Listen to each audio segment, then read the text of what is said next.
வருமானத்தை விட்டுட்டு தான் இங்க வந்து நாங்க இருக்கோம். தன்மானத்துக்காட்டி இங்க இருக்க ஒவ்வொரு மாணவர்கள தமிழனும் சரிங்களா. நீங்க சொல்ற அந்த வருமானம் எங்க தேவையே கிடையாது. 24 மணி நேரமும் தமிழ் தேசம் நினைச்சிட்டு இருக்க தலைவர் ஒரு தலைவர் யாராவது சொல்ல முடியுமா? எங்க அண்ணன் செந்தமிழர் சீமான் அவர்கள் மட்டும்தான் இருக்காங்க. ஆனா நீங்க எப்படி நாங்க வந்து சொத்துக்காக தான் நாங்க வரோம், பணம் சம்பாதிக்கதான் வருவோம் நீங்க அப்படி சொல்லாங்க. ஒரு தமிழ் தேசிய போராளி நாங்க. இருமா சும்மா தமிழ் தேசம் என்ன தமிழ் தேசம் உங்க அப்பா வீட்டுல இருந்து கொண்டு வந்தீங்க. ஆமா ஆமா பாரம்பரியமா பல நூற்றாண்டு காலமா அதை விட்டுட்டு நாங்க பெண்களுக்கு முன்னுரிமை கொடுத்துருக்கோம். பெண்களுக்கு முன்னுரிமை கொடுத்துருக்கோம்னா எப்படி அதை நீங்க சொல்றீங்க? நீங்க டாஸ்மார்க்ல வருஷம் கீ கட்டி நிக்கிறாங்க. காலையில எப்படா கடை திறக்கும் நம்ம போய் இருக்கலாம்னு சொல்லிட்டு அந்த கடையை மூடு, ஆணு பெண்ணு வேலைக்கு போகட்டும், சம்பாதிக்கட்டும். உங்க அப்பா ஆமா இது எங்க அப்பா வீட்டு சொத்து தான். இதெல்லாம் எங்க அப்பா வீட்டு சொத்து தான். நீங்க பங்குக்கு வர சும்மா இருங்க. நீங்க நாங்க என்ன சொல்றோம்னா தமிழருக்கு நாங்கள் ஆளணும். வந்தவங்க நீங்க வந்து யார் தமிழர்? நாங்க தான் தமிழர்கள். யார் தமிழர்? தாய்மொழிக்கெல்லாம் தமிழ் பேசும் நாங்க தமிழர்கள் தான். நாம் தமிழர்னு பேரை வச்சுக்கிட்டா எல்லாம் தமிழர் கிடையாது. நீங்க இருக்கிறது எல்லாரும் நீங்க மலையாளி தெலுங்கர்கள் எல்லாம் தான் இருக்கீங்க. இதே நீங்க போய் கேரளால போய் சொல்ல முடியுமா? இதே கேரளால போய் சொல்ல முடியுமா? ஆந்திரால போய் சொல்ல முடியுமா?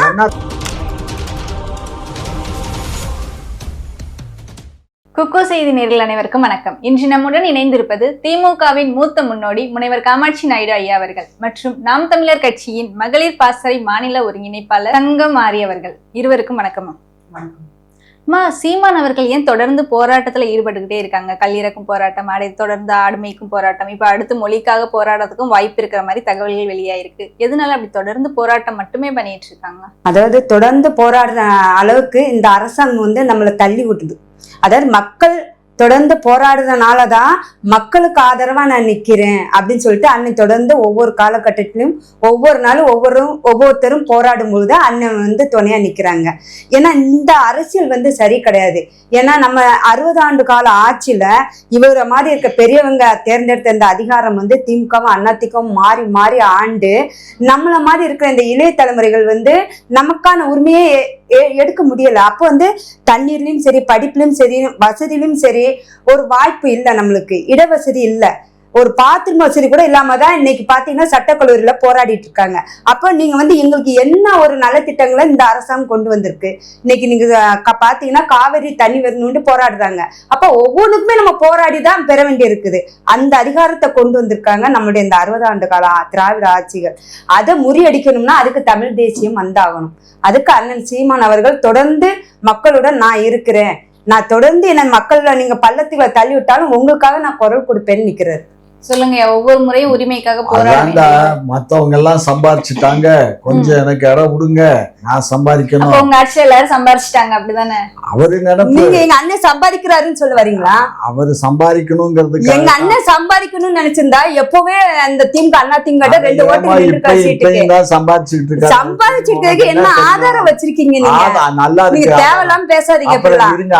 என்னது நீங்க சம்பாதிக்கணுங்கிறதுக்காண்டி எதுக்கு வராங்கன்னு ஆதாரம்? அப்ப திமுக யாரு சம்பாதிச்சுன்னு என்ன ஆதாரம் வச்சிருக்க? அதுக்குதான் இப்போ இருங்கம்மா, கலைஞர் கருணாநிதி அவர்கள் எப்படி வந்தாங்க? திருட்டுத்தனமா ரயில் ஏறி வந்தவங்க. ஆனா இன்னைக்கு அவருக்கு ஒரு ஊரே குடும்பம் இருக்குன்னு சொல்லுவாங்க. நான் சொல்லல, உலகமே சொல்லுது. ஆனா இன்னைக்கு அவருக்கு கோடிக்கணக்கான சொத்துக்கள் இருக்கு. அவருடைய கல்லறை நவீன முறையில செயல்படுத்திருக்காங்க கோடிக்கணக்குல. ஆனா ஓட்டு போட்ட மக்கள் எங்க வந்து நிக்கிறாங்க? அந்த மக்களுக்கு யார் குரல் கொடுப்பா? அதுதான் எங்க அண்ணன் செஞ்சுட்டு இருக்காங்க. ஆனா நீங்க போய் எங்க அண்ணன் நடனா சம்பாதிக்கிறதுக்காண்டி வந்திருக்காங்கன்னு சொல்றீங்க. உங்க மனசாட்சி இருக்கா இல்லையா? 100 சம்பாத்தியம் 100க்கு 100 எல்லாம் கிடையாது. 24 மணி நேரம் அரசியல் வந்தா சம்பாதிக்க முடியும்ன்ற மைண்ட் செட் நீங்க கொடுத்தது தானே. அம்மா ஒவ்வொருத்தரும் வந்து இவங்களோட மைண்ட் செட் அதுதான். அதனாலதான் மத்தவங்களும் அரசியலுக்கு வரவங்க சம்பாதிப்பாங்க அப்படின்னு ஒரு எண்ணம் அவங்களுக்கு மனம் உறுத்துது. இருமா, இந்த அம்மாவே வந்து சரி நாளைக்கு நம்ம கட்சி ஆட்சிக்கு வந்துட்டா நமக்கு ஏதாவது வேலை வாய்ப்பு கிடைக்கும், கிடையவே கிடையாது. 4 காசு கிடைக்கும் பாருங்க. அதுக்காக எத்தனை நாளைக்கு தான் இதுக்கு வேலைக்கு போய் வெட்டிக்கு போய் அந்த காசு செலவு பண்ணிட்டு கட்சியில உழைச்சிட்டு கிடக்க முடியும்? ஒவ்வொருத்தருக்கும் வருமானத்துக்காகத்தான் கட்சிக்கு வருமானத்தை விட்டுட்டு தான் இங்க வந்து நாங்க இருக்கோம். தன்மானத்துக்காட்டி இங்க இருக்க ஒவ்வொரு மாணவர்கள தமிழனும் சரிங்களா. நீங்க சொல்ற அந்த வருமானம் எங்களுக்கு தேவையே கிடையாது. 24 மணி நேரமும் தமிழ் தேசம் நினைச்சிட்டு இருக்க தலைவர் ஒரு தலைவர் யாராவது சொல்ல முடியுமா? எங்க அண்ணன் செந்தமிழர் சீமான் அவர்கள் மட்டும்தான் இருக்காங்க. அவரோட நாங்க உண்மைக்கும் உழைப்புமா நாங்க இருக்கிறோம். எனக்கு நான் நீ போனேன்னு நீங்க வெளியில 15,000 ரூபாய் சம்பளம் கிடைக்கும் எனக்கு. அசால்ட்டா நான் சம்பளம். ஆனா எங்களுக்கு அது தேவையில்ல. சாப்பிடுறதுக்கு 3 வேளை சாப்பாடு இருக்குதா, அது போதும். தமிழ் தேசியத்தை இழந்துட்டு இருக்கோம். இன்னும் மொழி அழிஞ்சிட்டு இருக்கு. அதுக்காக நாம ஒரு போராளியா நம்ம நிக்கணும்னு நாங்க இங்க நிக்கிறோம். ஆனா இந்த வார்த்தையை சொல்லாதீங்க. நீங்க எந்த வார்த்தைய?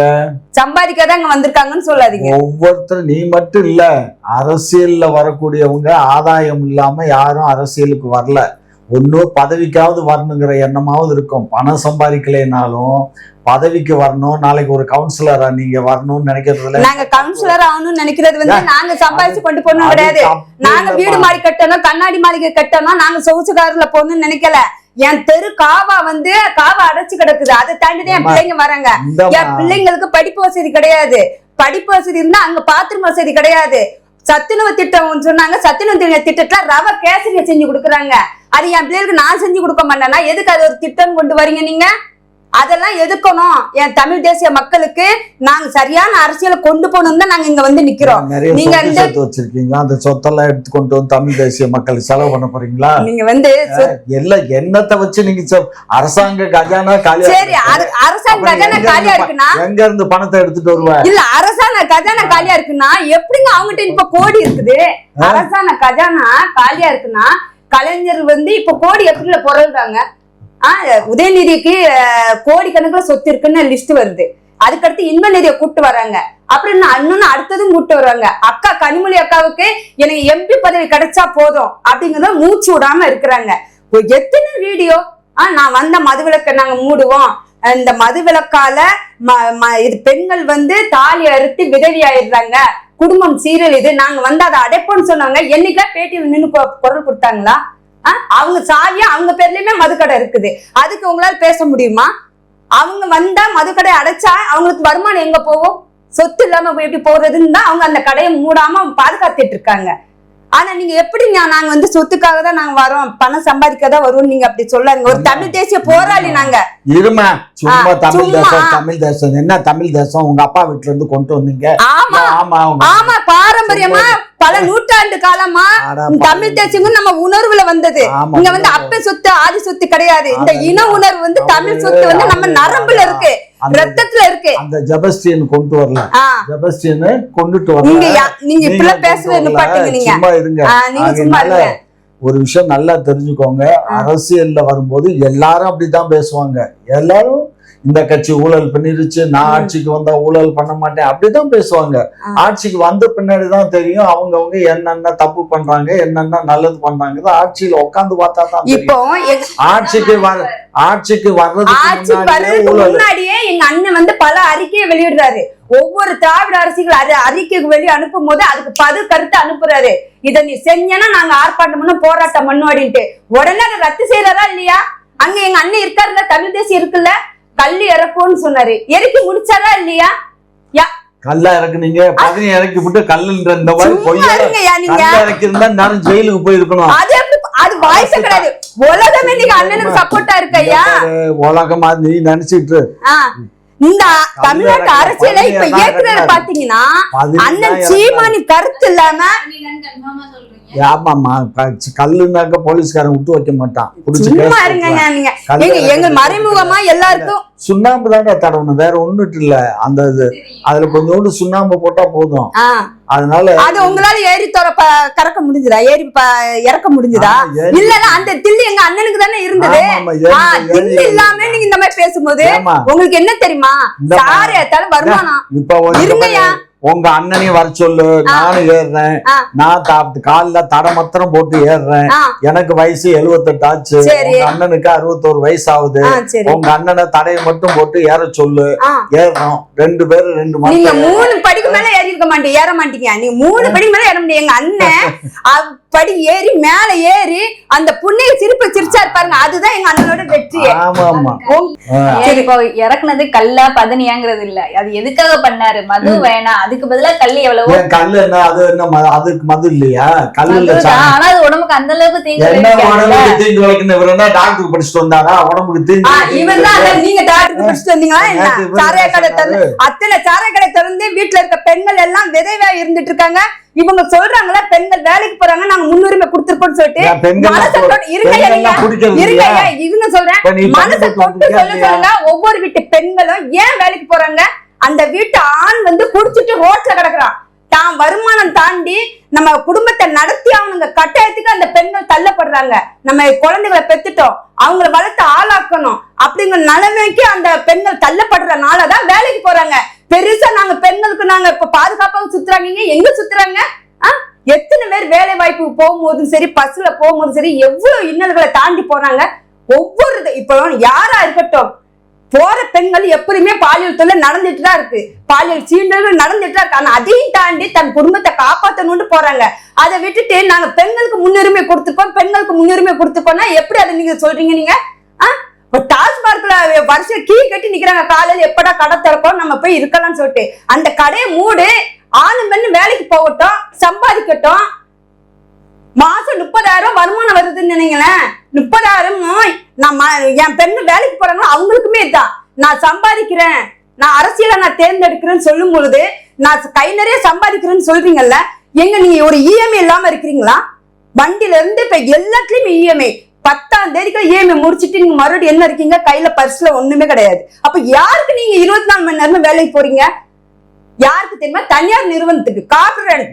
அவங்கதான் இந்த திராவிட மாடல் ஆண்டுட்டு இருக்கு. ஆனா எங்க அண்ணன் என்னன்னு சொல்றாங்கன்னா, தற்சார்பு பொருளாதார வாழ்க்கைக்கு நீங்க வந்துட்டீங்கன்னா நம்ம இன்னல் பெற வேண்டிய அவசியமே இல்லை.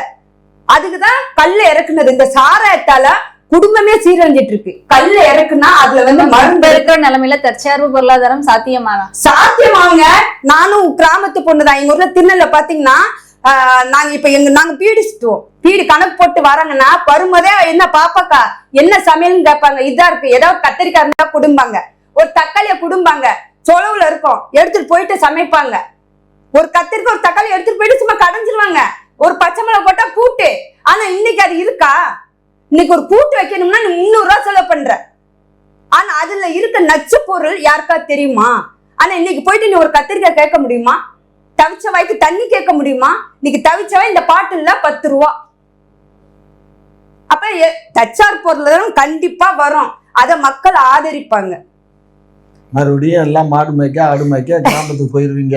வீட டவுன்ல இருக்க வீடெல்லாம் வீடு. அப்படியே நீங்க பால் குடிக்கிறீங்க, நெய்யா சாப்பிடுறீங்க. அதெல்லாம் இங்க இந்த வேலையெல்லாம் இங்க பால் அப்ப தற்சார்பு பொருளாதாரம் உங்களுக்கு எங்க சீமான அண்ணனை குறை சொல்லலாம். நீங்க மாடு எங்க அண்ணன் இல்லன்னா நீங்கள காலியா இருப்பீங்க.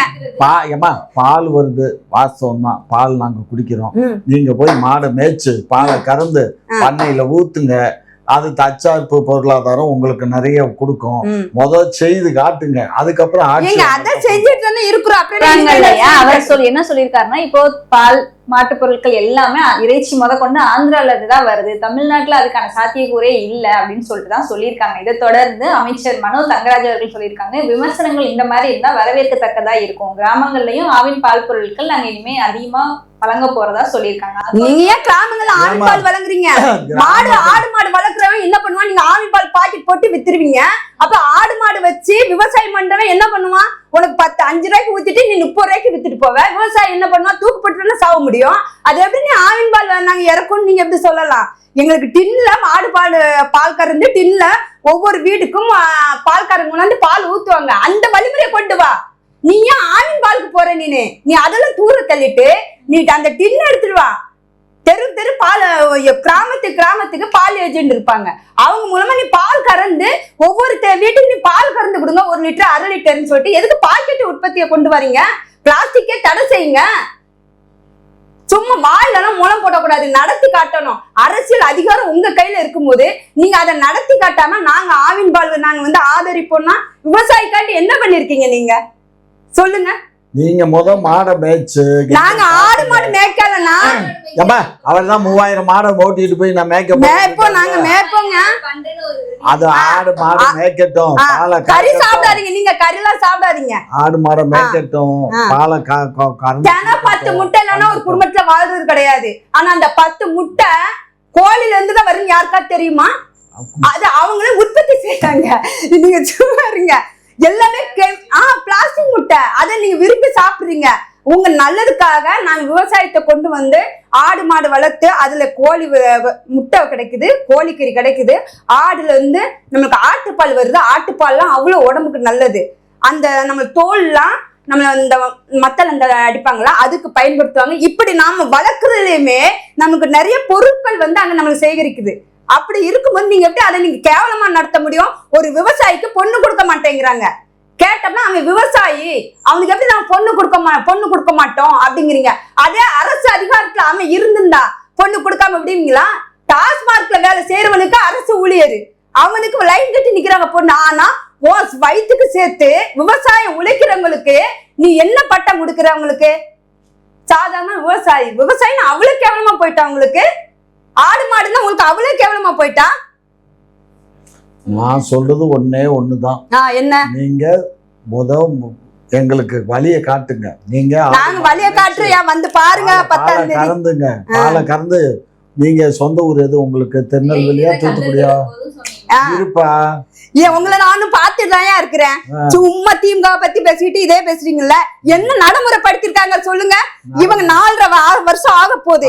இவங்க திட்டங்களை கொண்டு வந்தாங்கல்ல, என்ன நடைமுறைப்படுத்திருக்காங்க? ஒரு நடைமுறை சொல்லுங்க. இவங்க என்ன பண்றாங்க தெரியுமா? கோயில்ல கரகாட்ட ஆட வேண்டியவங்க எல்லாம் பொதுக்கூட்டத்துல வந்து ஆட வைக்கிறாங்க. அதுதான் ஒரு அரசியல், ஒரு நாகரிகமா?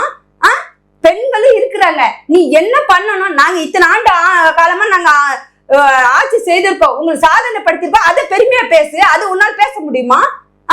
இன்னைக்கு நீ இந்த நிதியை கூட்டிட்டு வந்து நிக்கிறீங்களா? யாரு இடத்துக்குள்ள யாரு உணர்ந்து நீங்க விடுறீங்க? நீங்க தமிழ்நாடுன்னு உங்க அப்பா வீட்டு சொத்தா? சும்மா முளம் போடக்கூடாது சொல்லிட்டு. உங்க அப்பா ஆமா, இது எங்க அப்பா வீட்டு சொத்து தான். இதெல்லாம் எங்க அப்பா வீட்டு சொத்து தான். நீங்க பங்குக்கு வர சும்மா இருங்க. நீங்க நாங்க என்ன சொல்றோம்னா, தமிழருக்கு நாங்கள் ஆளணும். வந்தவங்க நீங்க வந்து யார் தமிழரு? நாங்க தான் தமிழர்கள். யார் தமிழர்? தாய்மொழிக்கெல்லாம் தமிழ் பேசும் நாங்க தமிழர்கள் தான். நாம் தமிழர்னு பேரை வச்சுக்கிட்டா எல்லாம் தமிழர் கிடையாது. நீங்க இருக்கிறது எல்லாரும் நீங்க மலையாளி, தெலுங்கர்கள் எல்லாம் தான் இருக்கீங்க. இதே நீங்க போய் கேரளால போய் சொல்ல முடியுமா? இதே கேரளால போய் சொல்ல முடியுமா? ஆந்திரால போய் சொல்ல முடியுமா? நாங்க 2 பேரும் ஒன்னா போவோம். ஒரு போர்டு கேரளாவில ஆந்திராவில தமிழ்ல இருக்கான்னு கேளுங்க, இல்ல ஆங்கிலத்துல இருக்கான்னு கேளுங்க. அவன் மொழியை பாதுகாத்து வைக்கிறான். அப்ப இங்க மட்டும் என்ன வந்துடுச்சு? உலக பரப்புல வாழ்ந்தவங்க தமிழர்கள். தமிழ் மொழி, தமிழில் இருந்து பிறந்ததான் எல்லா மொழியுமே. இந்த மாதிரி வெட்டி பேச்செல்லாம் நாங்க வெட்டி பேச்சு பேசுறதுக்கான ஆள் நாங்க கிடையாது. நிறைய விவசாயத்தை பத்தி கேக்குறாங்க. நீங்க அதை எப்படி வெட்டி போய் அவர் எங்க மாப்பிள்ளைய போய் ஒரு 10 ஏக்கரா வச்சிருக்காரு. போய் உழுது விவசாயம் பண்ணி நாங்க உழுறோங்க. விவசாயத்து மேல நீங்க வந்து ஒரு நல்ல அபிப்பிராயம் இல்லனாலதான் படிச்சுட்டு எல்லாரும் என்ன பண்ணிட்டு இருக்காங்கன்னா, சொமோட்டோ, ஸ்விக்கிக்கு வேலை செஞ்சுட்டு இருக்காங்க. அத சரியான முறையில திசை திருப்பதான் அண்ணன் வந்து அந்த தற்சார்பு பொருளாதாரத்தை விவசாயத்தை கொண்டு வர்றாரு. நாங்க பண்ணோம். எங்க ஏக்கர் நிலத்தை நாங்க பாதுகாக்குவோம். எங்க தாத்தா காலத்துல ஏக்கர் நிலம் இருந்தது. எங்க அப்பா இந்த 60 ஆண்டு காலத்துல இந்த ஆட்சி அதிகாரத்துல அவங்க கையில கொடுத்துட்டு அதை இழந்தாங்க. ஆனா என் பிள்ளைங்க வந்து அந்த இதெல்லாம் பாதுகாக்கணும் இல்லையா? அதுக்கு விவசாயம் சரியா நாங்க செய்தே ஆகும். அத நீங்க நடைமுறையில பாத்துப்பீங்க. ரொம்ப சந்தோஷமா. நீ விவசாயத்துக்கு போன, நீ வந்து நாத்து நட தெரியும், உனக்கு மம்பட்டி வெட்டு களவெட்டெல்லாம் தெரியும்யா. பீச்சரும் இங்க பாருங்க, நீங்களா அருவா கட்டி கட்டே பயப்படுற ஆளுங்க. ஆனா நாங்க அப்படி கிடையாது. அருவாவில சின்ன உள்ளிய நறுக்கி நாங்க தூக்கி தூர போடுற ஆளுங்க. நீங்களாம் அப்படிலாம் பேசாதீங்க.